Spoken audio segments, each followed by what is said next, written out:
সবাইকে শুভেচ্ছা ও সালাম। আসসালামু আলাইকুম। প্রিয় শিক্ষার্থী বন্ধুরা, আশা করি তোমরা সবাই ভালো আছো, সুস্থ আছো। আমি জয়নাল আবেদিন। আজকের এই অনলাইন ক্লাসে তোমাদের সবাইকে স্বাগত জানাচ্ছি। প্রিয় শিক্ষার্থী বন্ধুরা, আমরা আমাদের পদার্থবিজ্ঞান বিষয়ের দ্বিতীয় অধ্যায় অর্থাৎ গতি অধ্যায়টি নিয়ে আলোচনা করতেছি এবং এই আলোচনা যাদেরকে টার্গেট করে করতেছি মূলত ক্লাস 9-এর যারা ছাত্রছাত্রী, অর্থাৎ যাদের কাছে এই পদার্থবিজ্ঞান বিষয়টি একেবারেই নতুন। এখানে যে বিষয়গুলো রয়েছে, এখানে যে টপিকগুলো রয়েছে, এগুলোর সাথে তারা পরিচিত নয়। তাদের উদ্দেশ্যে আসলে এই ভিডিওগুলো করা। আর যারা ক্লাস 10-এ রয়েছে কিংবা পরীক্ষার্থী রয়েছে তাদের জন্য আরো একটু পরিপক্ক এবং ম্যাচুরিটি দিয়ে ভিডিও তৈরি করতে হবে, সেগুলো আমি এর পরবর্তীতে করব। তো এই ভিডিওটা ক্লাস 9-এর শিক্ষার্থীদের উদ্দেশ্যে আমি করতেছি। তো গত ক্লাসে অর্থাৎ গত আলোচনায় আমরা আসলে এই গতি অধ্যায়ের যে বিষয়গুলো নিয়ে আলোচনা করেছি, প্রসঙ্গ বস্তু, প্রসঙ্গ কাঠামো, স্থিতি, গতি, দ্রুত, সরণ, দ্রুতি, বেগ, ত্বরণ, মন্দন, এগুলো নিয়ে আমরা আলোচনা করেছি এবং এই ভিডিওটা দেওয়ার পর, আপলোড করার পর আমি আবারও তোমাদের মধ্য থেকে বেশ কয়েকজনের কাছ থেকে দ্রুতি এবং বেগ সম্পর্কে আরো একটু বিস্তারিত জানার জন্য আসলে তোমরা আমাকে রিকোয়েস্ট করেছো। তাই আজকের আলোচনায় আমি দ্রুতি ও বেগকে অন্তর্ভুক্ত করেছি এবং তার সাথে আরো যে বিষয়গুলো নিয়ে আমরা আলোচনা করব আজকে, সুষম দ্রুতি, অসম দ্রুতি, সুষম বেগ, অসম বেগ, একক ও মাত্রা, অর্থাৎ যে টপিক এই বেগ, ত্বরণ, এগুলোর একক ও মাত্রা। তারপরে হচ্ছে গতির সমীকরণ, অর্থাৎ আমাদের যে গতির 4টি সমীকরণ রয়েছে, ভি সমান সমান ইউ প্লাস এটি, এর সমান সমান ইউ প্লাস ভি ভাগ 2, এর সমান সমান ইউটি প্লাস হাফ এটি স্কোয়ার, ভি স্কোয়ার সমান সমান ইউ স্কোয়ার প্লাস 2as। এই বিষয়গুলো নিয়ে আমরা আলোচনা করব। তো চলুন আমরা আলোচনা শুরু করি। প্রথমে আবারও আমরা দ্রুতি সম্পর্কে একটু জানব।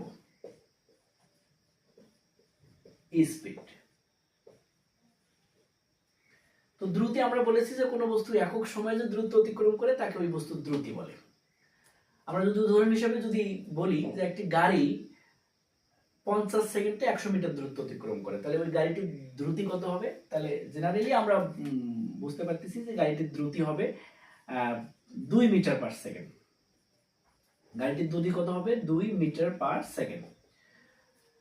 এখন এই গাড়িটি এই 100 মিটার দূরত্ব কত দ্রুত অতিক্রম করে এটি জানার জন্য বা এটি জানার উদ্দেশ্যেই আমরা আসলে দ্রুতি শব্দটি ব্যবহার করি। অর্থাৎ কোনো একটা দ্রুত, একটা বস্তু কত দ্রুত অতিক্রম করে এটি জানার জন্য আমরা দ্রুতি শব্দটি ব্যবহার করি। তো আমরা দেখি যে আসলে গতিকালে কোনো বস্তুর যদি দ্রুতের বা অবস্থানের পরিবর্তন যদি হয়, অর্থাৎ গতিকালে কোনো বস্তুর যদি দ্রুতের বা অবস্থানের যদি পরিবর্তন না হয়, অর্থাৎ বস্তু যদি সমান সময়ে সমান দ্রুত অতিক্রম করে, তাহলে বস্তু সেই দ্রুতিকে আমরা বলবো হচ্ছে সুষম দ্রুতি। আর যদি বস্তু সমান সময়ে সমান দ্রুত অতিক্রম না করে, তাহলে ওই দ্রুতিকে বলবো আমরা অসম দ্রুতি। আর কোনো বস্তু যদি এইরকম সমান সময়ে সমান দ্রুত অতিক্রম না করে, সেক্ষেত্রে সেই বস্তুর ক্ষেত্রে আমরা দেখবো যে আমরা ধরলাম যে একটি গাড়ি 100 মিটার দূরত্ব 50 সেকেন্ডে অতিক্রম করে, তাহলে এই বস্তুটার দ্রুতি কত হলো? 2 মিটার পার সেকেন্ড। তাহলে কোনো বস্তু যদি এরকম সমান সময়ে সমান দ্রুত অতিক্রম না করে, তাহলে তার আমরা গড় দ্রুতি বের করবো এবং এই গাড়িটির গড় দ্রুতি হলো 2 মিটার পার সেকেন্ড। এর মানে হচ্ছে যে এই বস্তুটা প্রথম সেকেন্ডে 2 মিটার দূরত্ব অতিক্রম করতে পারে, দ্বিতীয় সেকেন্ডে আবার 2 মিটারের কম দূরত্ব অতিক্রম করতে পারে।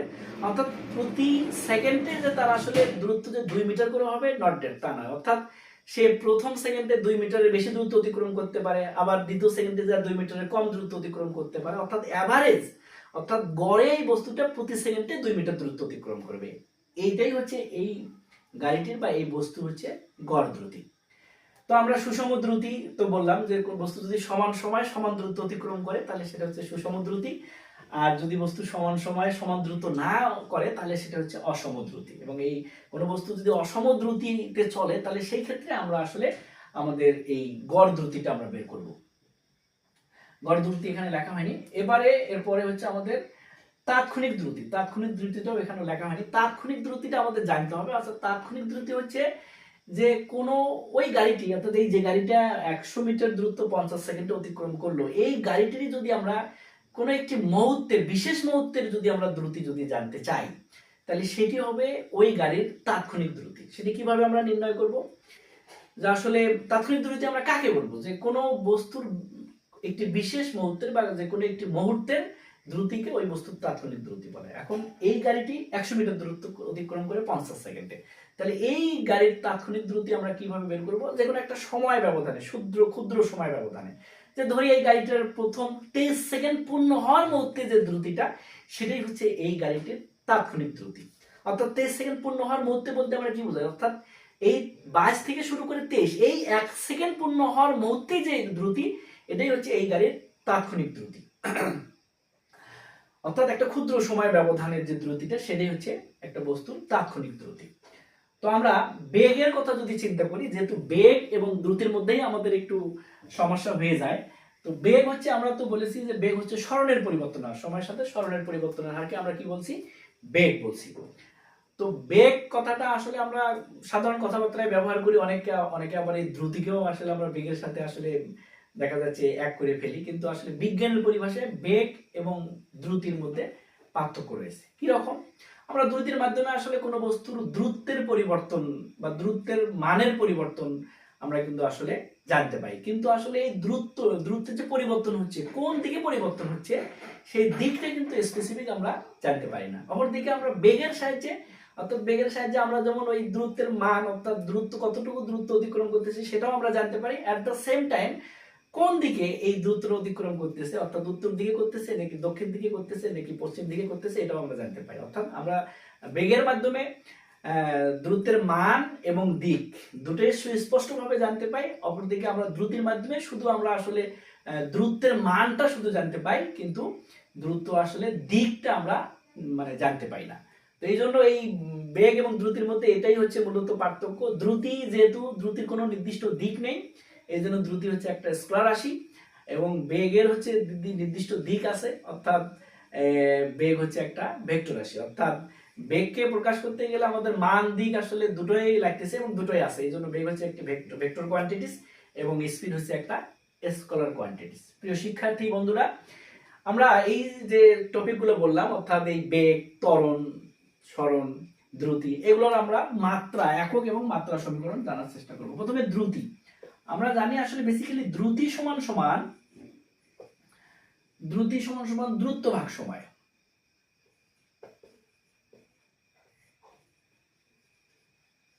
দ্রুতি সমান সমান দ্রুত ভাগ সময়। দ্রুত হচ্ছে এস, আর হচ্ছে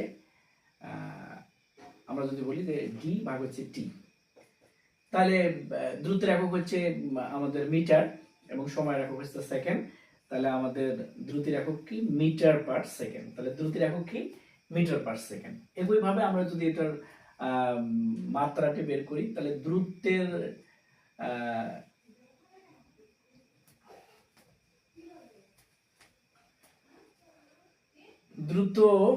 দ্রুতের মাত্রা হচ্ছে লেন্থ আর সময়ের মাত্রা হচ্ছে টি। তাহলে আমাদের দ্রুতির মাত্রা হবে এল টি ইনভার্স 1।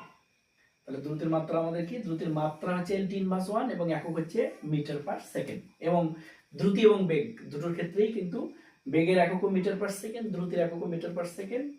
বেগের মাত্রা হচ্ছে এল টি ইনভার্স 1, দ্রুতির মাত্রা এল টি ইনভার্স 1। শুধু পার্থক্য, বেগ হচ্ছে একটা ভেক্টর রাশি বা বেগের যে ভেক্টর কোয়ান্টিটিস এবং দ্রুতি হচ্ছে একটা স্কেলার কোয়ান্টিটিস। প্রিয় শিক্ষার্থীরা, এবারে আমরা আমাদের ত্বরণ, এই ত্বরণের একক এবং মাত্রা নিয়ে আমরা একটু আলোচনা করব। আমরা জানি ত্বরণ সমান সমান, যেহেতু বেগের পরিবর্তন ভাগ সময়, এই জন্য বেগ ভাগ সময়, বেগ ভাগ সময়। বেগ সমান সমান সরণ ভাগ সময়, সরণ ভাগ সময়। সময় আগে থেকে একটা সময় নিয়েছে ছিলই, সরণ ভাগ সময়। তাহলে কি হবে? সরণ ভাগ হচ্ছে সময় স্কয়ার। তাহলে আমরা সরণকে আসলে আমরা এল দ্বারা প্রকাশ, সরণের মাত্রা হচ্ছে এল এবং সময়ের মাত্রা হচ্ছে টি। তাহলে এল টি ইনভার্স 2, এটা হচ্ছে আমাদের ত্বরণের মাত্রা। তাহলে আমাদের ত্বরণের মাত্রা কি? ত্বরণের মাত্রা হচ্ছে এল টি ইনভার্স 2। এবার আমরা এককটা দেখি যে একক কিভাবে আমরা বের করব। আমরা এখান থেকে আমরা বের করব যে বেগের একক হচ্ছে মিটার পার সেকেন্ড এবং সময়ের একক হচ্ছে সেকেন্ড। তাহলে সমান মিটার পার সেকেন্ড স্কয়ার। তাহলে আমাদের ত্বরণের একক হচ্ছে মিটার পার সেকেন্ড স্কয়ার এবং আমাদের ত্বরণের মাত্রা হচ্ছে L/2। প্রিয় শিক্ষার্থীরা, আমি আশা করি তোমরা সবাই বুঝতে পেরেছো। এবারে আমরা আমাদের গতির যে সমীকরণগুলো রয়েছে এই গতির সমীকরণগুলো নিয়ে আমরা আলোচনা করব। তো গতির সমীকরণে প্রথম রয়েছে v সমান সমান u প্লাস এটি। এটা আমরা দেখব যে প্রথম যে সমীকরণ সেটা হচ্ছে v সমান সমান u প্লাস এটি। এটি আমরা প্রতিপাদন করব। কিভাবে প্রতিপাদন করব? আমাদের প্রতিপাদন করতে গেলে এটা আসলে এই সমীকরণটা আসলে কোন কোন রাশির মধ্যে সম্পর্কিত? এটা হচ্ছে শেষ বেগ, ত্বরণ এবং গতিকালের মধ্যে সম্পর্ক। অর্থাৎ এখানে সম্পর্ক রয়েছে শেষ বেগ, ত্বরণ এবং গতিকালের মধ্যে। তাহলে আমরা লিখব যে কোনো বস্তু, প্রথমটা একটু আমরা লিখে, যেহেতু চারটি সমীকরণ, তাহলে প্রথমটা আমরা লিখবো আর পরেরগুলো লিখবো না। কোনো বস্তু ইউ আদিবেগ নিয়ে, কোনো বস্তু ইউ আদিবেগ নিয়ে এ সুষম ত্বরণে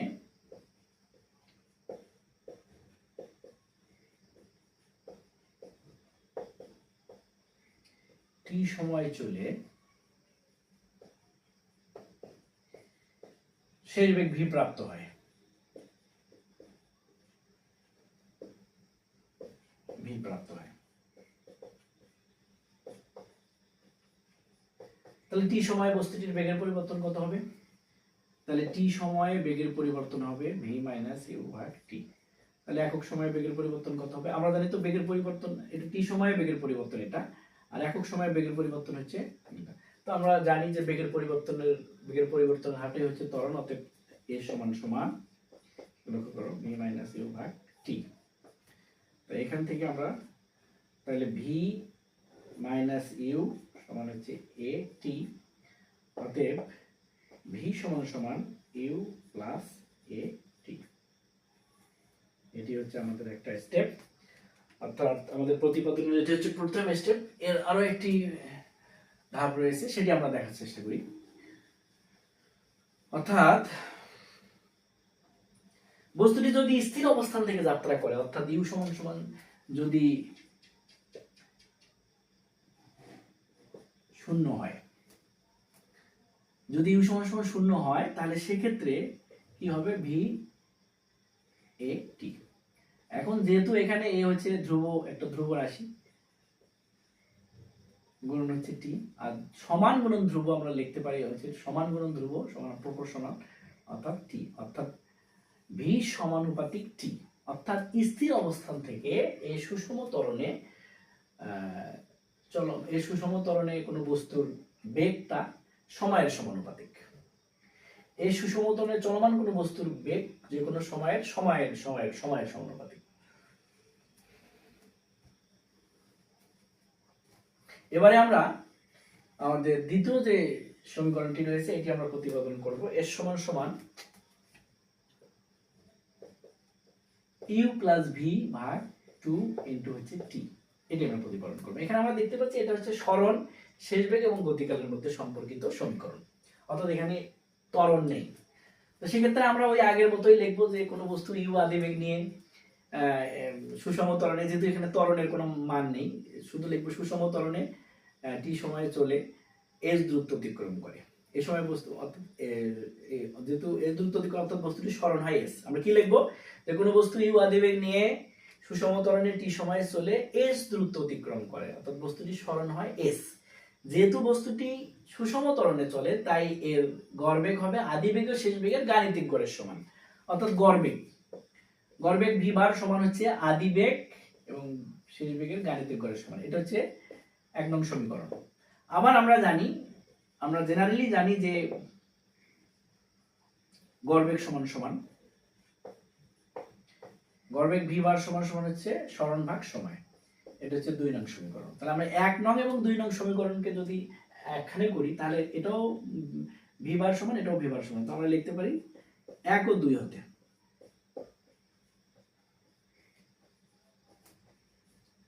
তাহলে 1 ও 2 হতে এস ভাগ টি সমান ইউ প্লাস ভাগ হচ্ছে 2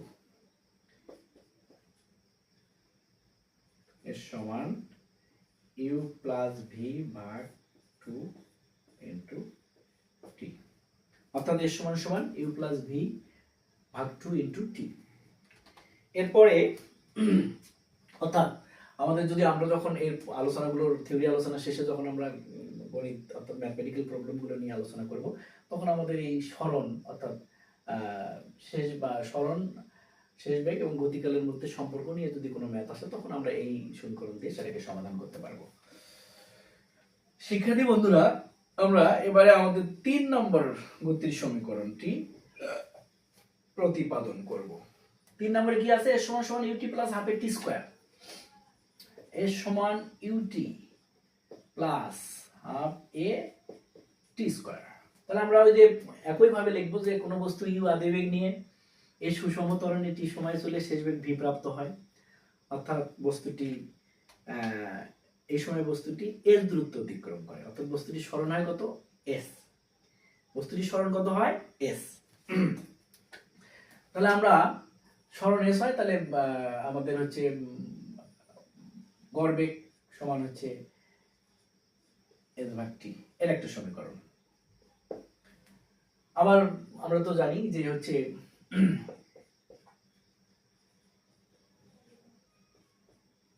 এটা একটা সমীকরণ, এটা নয়, এখানে দিলে সুবিধা হয় একটু।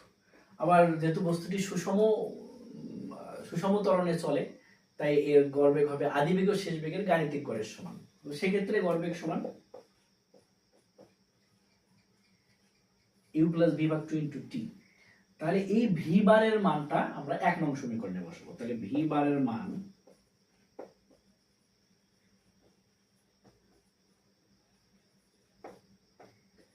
সমীকরণে বসাই। দেখি আমরা 1 নং সমীকরণে বসালে আমাদের কি? আমাদের 1 নং সমীকরণটা কি? 1 নং সমীকরণ হচ্ছে এস ভি বারের মান কত? ইউ প্লাস ভি ভাগ 2 ইন্টু হচ্ছে এখানে টি। তাহলে কি হচ্ছে? ইউ প্লাস ভি ভাগ 2 ইন্টু হচ্ছে টি। এর সমান সমান এটা, অতএব হ্যাঁ, এটা আমরা দিলাম 2 নং সমীকরণ।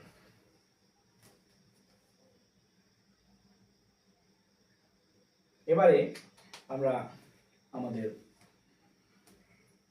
প্রথম সমীকরণের ক্ষেত্রে, অর্থাৎ এই যে ভি সমান সমান ইউ প্লাস এটি, এই সমীকরণ নিয়ে আমরা কাজ করব। সেটা কিভাবে দেখি একটু।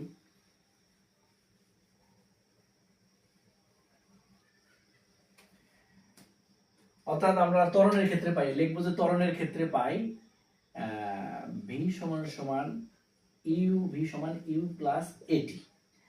তো এখন এই মানটা আমরা ভি মানে 2 নং সমীকরণে বসাবো। ভি এর মান 2 নং সমীকরণে বসে, এর মান সমীকরণে বসে।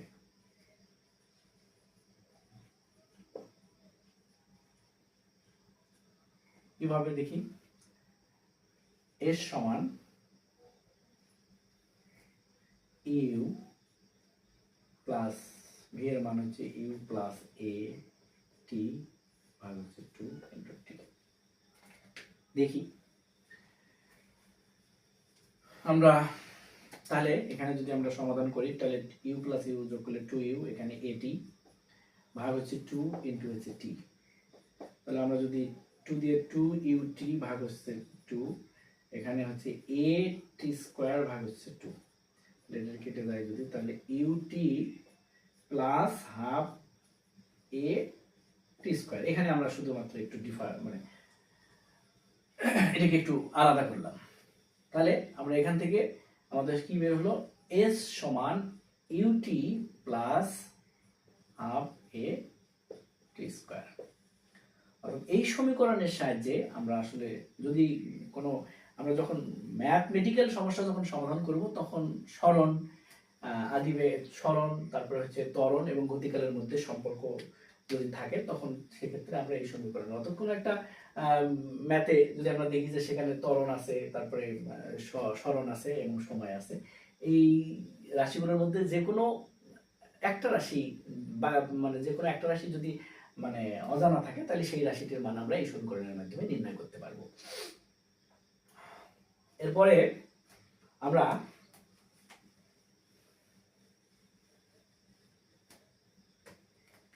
আমাদের লাস্ট যে গতির সমীকরণ স্কয়ার সমান সমান ইউ স্কয়ার প্লাস 2as, এটি আমরা প্রতিপাদন করব। দেখো ওই একই কথা আমরা লিখবো যে কোনো বস্তু ইউ আদিবেগ নিয়ে এই সুষম ত্বরণে টি সময়ে চলে শেষ বেগ ভি প্রাপ্ত হয়, এই সময় বস্তুটি এস দূরত্ব অতিক্রম করে, অর্থাৎ বস্তুটি সরণ হয় এস।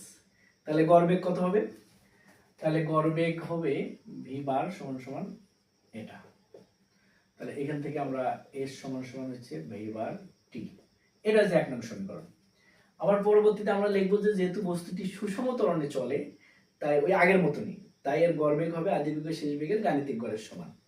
অর্থাৎ আমরা যে সমান সমান ইউটি প্লাস হাফ এটি স্কয়ারটি প্রতিপাদন করলাম যে সমীকরণটি, সেটার সাথে মোটামুটি অনেকটাই মিল রয়েছে।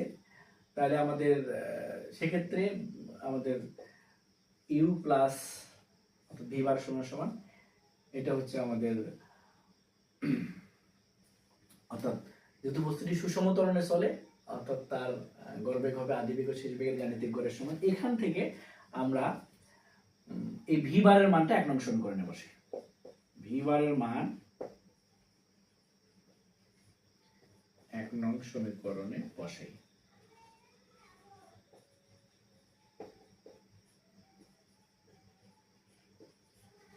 তাহলে কিভাবে আমরা বসাবো? তাহলে আমাদের 1 নং সমীকরণ এস সমান ভি বার সমান সমান ইউ প্লাস ভি ভাগ 2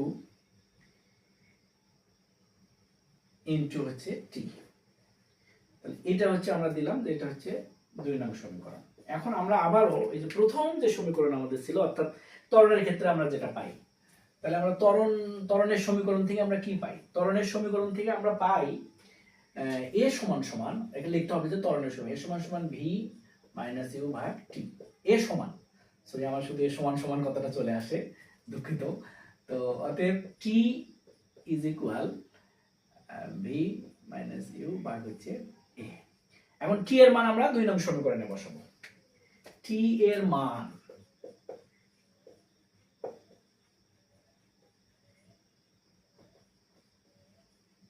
সমীকরণে বসাই।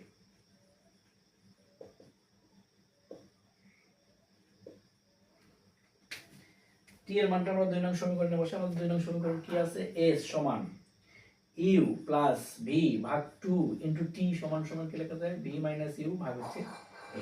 এটা হচ্ছে আমাদের টি এর মান। এবার আমরা দেখি আমাদের এখান থেকে আমরা এটাকে ভি প্লাস ইউ যদি আমরা করে নিই কোনো সমস্যা নেই, কারণ প্লাস চিহ্ন রয়েছে। এটা ভি মাইনাস ইউ ভাগ এ। তো এটাকে উপরে আমরা যদি উপরে আর নিচে যদি গুণ করে দিই তাহলে এরকম হবে 2a। তাহলে উপরে আমাদের দেখা যাচ্ছে একটা সূত্রে পড়ে গেছে, অর্থাৎ u plus v into a minus v, অর্থাৎ a plus b into a minus b সমান সমান কি লেখা যায়? a square minus b square. তাহলে v square minus u square ভাগ হচ্ছে 2a। তো এখান থেকে অর্থাৎ s সমান সমান কত হলো? s সমান সমান v square minus u square ভাগ 2a। এটা আমরা উপরের দিকে নিয়ে আসবো, এটা সমাধান করব।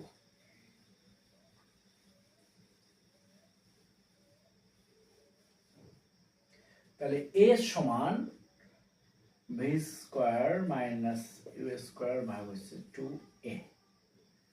তাহলে v square minus u square সমান 2as। তাহলে v স্কয়ার সমান v স্কয়ার সমান u স্কয়ার এখানে আসলে প্লাস হয়ে যাবে 2as। অতএব v স্কয়ার সমান u স্কয়ার প্লাস 2as। এখানে হচ্ছে শেষ বেগ, ত্বরণ এবং সরণের মধ্যে সম্পর্কের এই সমীকরণ। অর্থাৎ এখানে আমাদের দেখা যাচ্ছে শেষ বেগ, আদিবেগ যদি স্থির অবস্থান থেকে আদিবেগ তো শূন্য হয়ে যাবে, অর্থাৎ ত্বরণ এবং সরণ এই তিনটি রাশির মধ্যে যে কোনো, অর্থাৎ এই তিনটি রাশির মধ্যে যদি যে কোনো একটার ভ্যালু, যে কোনো দুইটার ভ্যালু দেওয়া থাকে আর বাকিটার ভ্যালু আমরা বের করতে পারবো। অর্থাৎ যে কোনো দুটি ভ্যালু যদি দেওয়া থাকে আরেকটি ভ্যালু আমরা এই সমীকরণ থেকে বের করতে পারবো। প্রিয় শিক্ষার্থীরা, আমরা আমাদের আজকের আলোচনায় যতটুকু আলোচনা আমরা করলাম, তো আমি আশা করি তোমরা আলোচনাগুলো খুবই মনোযোগ দিয়ে শুনেছো এবং তোমাদের যদি এর মধ্যে আরো কোনো সমস্যা থাকে তোমরা অবশ্যই কমেন্টে আমাকে জানাবে এবং আমি আরো বিষয়গুলো যদি কোনো বিষয়ে আরো যদি তোমাদের অজানা থাকে কিংবা বোঝার যদি কোনো সমস্যা হয়ে থাকে সেগুলোকে আরো পুঙ্খানুপুঙ্খভাবে আমি আমার সাধ্যমতো বোঝানোর চেষ্টা করব। এই পর্যন্ত তোমরা সবাই ভালো থাকো, সুস্থ থাকো, নিরাপদে থাকো। আবারও দেখা হবে পরবর্তী ক্লাসে এবং পরবর্তী টপিক নিয়ে। প্রিয় শিক্ষার্থীরা, তোমরা আমার এই ইউটিউব চ্যানেলে আমার এই ইউটিউব চ্যানেলে যদি আমাকে সাপোর্ট করো, তাহলে আমি এই আমাদের পদার্থবিজ্ঞানের যতগুলো অধ্যায় আছে সবগুলো ধারাবাহিকভাবে আমি আলোচনা করব। আমাদের এই থিওরি আলোচনার পরে আমরা আমাদের ম্যাথমেটিক্যাল আলোচনাগুলো করব, করার পরে তারপরে আমাদের যে গ্রাফ রয়েছে, লেখচিত্র, সেগুলো নিয়ে আমরা আলোচনা করব। তো তার আগে তোমরা সবাই আমার সাথে থাকবে এই প্রত্যাশা রাখি। সবাইকে আবারও সালাম, আসসালামু আলাইকুম।